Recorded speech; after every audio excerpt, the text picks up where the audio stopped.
Hey friends, welcome back. Hope you all are doing great. I'm back with my next video. I hope you all saw my last video, which was on how I got 7.5 bands using my effective writing strategy and self-practice. Today I'm back again with one more video, that is effective introduction.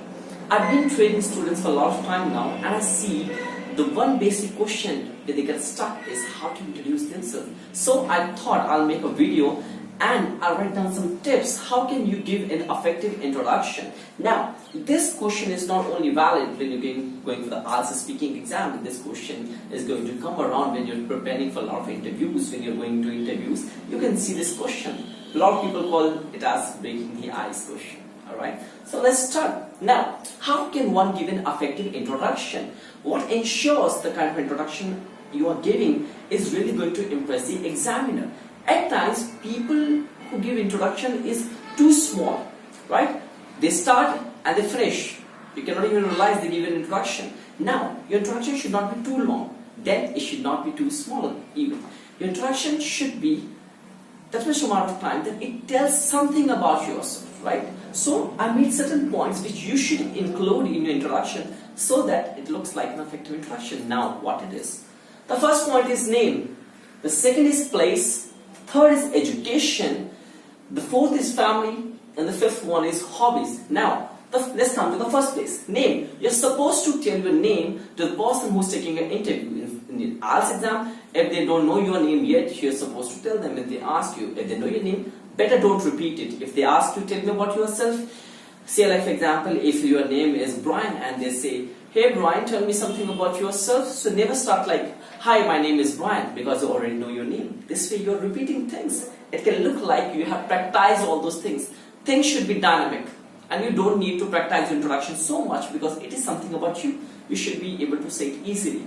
So when you're going to an interview and the examiner asks you, tell me about yourself, then you can start with the name. Hi, my name is Brian. So the first one is name. You're supposed to tell your name. For example, in my case, hi, my name is Arun Chauhan. The second comes place. You're supposed to tell where are you from. If you are from, say, like New Delhi, tell you're from New Delhi. You're from Ludhiana, tell you're from Ludhiana. If you're from Brussels, say you're from Brussels. You're from Mexico, just say you're from Mexico City. Third comes education.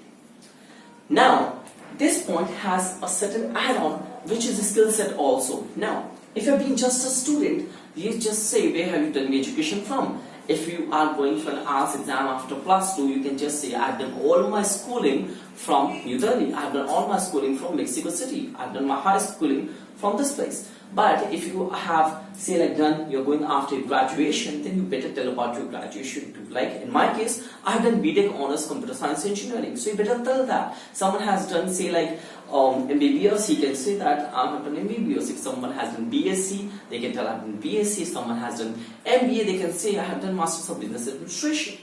Next, if someone is working for a quite long time now and they have a certain skill set, this is the time where you tell about it. When you're in, specifically when you're in a job interview, you better tell your skill set along with education. Like I'm a professional CSC3 developer. I know HTML, I know Adobe. So there's so many things. I'm into web development. I'm into ethical hacking. This is the place you tell about it.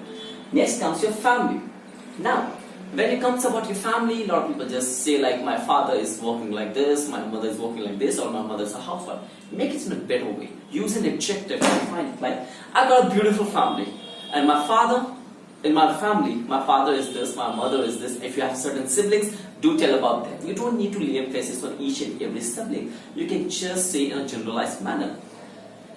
Say like for example in your family, if say like I'll talk about myself. So my father, he's a retired person. I can say like my father retired as a magistrate.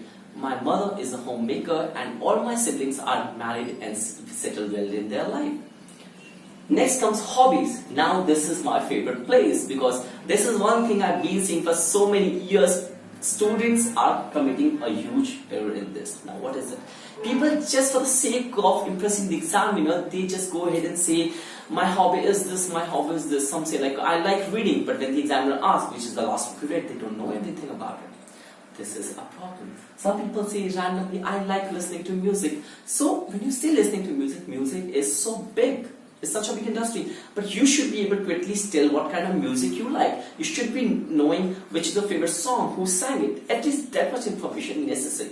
People understand one thing. There's a difference between area of interest and hobbies. Area of interest is something that you do occasionally or in a say like specific interval of time which can be huge. But when you talk about hobby is something that you have been doing recurring, right? You are doing that thing regularly. For example, if I say I love reading books, that means I do read books every now and then. I might take a gap of 2-3 days, but still I'm reading. If I love listening to music, I do that say like every now and then. So this is about hobby. Plus, you should be knowing things about your hobby. The thing which you say, you should know about it. If you say your hobby is playing cricket, you should know the rules of cricket. You should know the favorite teams. You should know about certain trophies. You should, having a person you like. Or for example, if you say in hobby you like watching movies, then you should be knowing which is your favorite movie, who directed it, and what's the plot of the movie. So at times examiner do ask it. So you need to know it. So this is a way, a very effective way in which you can give a effective introduction. So for example, if I have to say the same thing, how you can go about it? Say like, hey, tell me something about yourself. So it can be, my name is Chauhan, I'm a resident of New Delhi. I've done my schooling from New Delhi, then I moved to Punjab, and from Jalandhar I have done my graduation, that's BTech Honors Computer Science Engineering. And my family, my father is a retired magistrate, my mom is a homemaker, I have 2 siblings, they are married and settled in their lives. And talk about hobbies, I love reading books. They give me immense amount of knowledge, and it actually makes me very creative because I get to know about so many things. Books make me feel to think things which are happening around. And I also love listening to music because music is something that really curbs my stress and it makes me feel happy. So this is the way you can give you effective introduction. Your introduction should last around at least a minute. Like I have been telling about this, so it might be I have skipped a few things, but when you talk about your introduction, make sure you utilize all those things. Practice few things about your introduction so that when you go for say like you're meeting someone in say like in a case of job or in an arts exam, you can say all these things. It is definitely going to lay an impact. Alright, so this is the way I've been teaching my students, and it has been easier for them to go in the IELTS exam and perform well in the speaking test, because this is the very first question is the face. So friends, this was a small video on effective introduction. So if you all are still facing some kind of problem with the introduction, feel free to contact me. You can drop a message in the comment section. I'll respond to it. If you want to give me any kind of suggestion, please do the same. You can post in the comments. If you like the video, please hit like, share with your friends, so they can be it can be of value to them. Alright. Thank you so much, friends. Thank you so much for your time, and please do subscribe to our channel to see more videos which are going to come in near future. Thank you so much. Have a great time.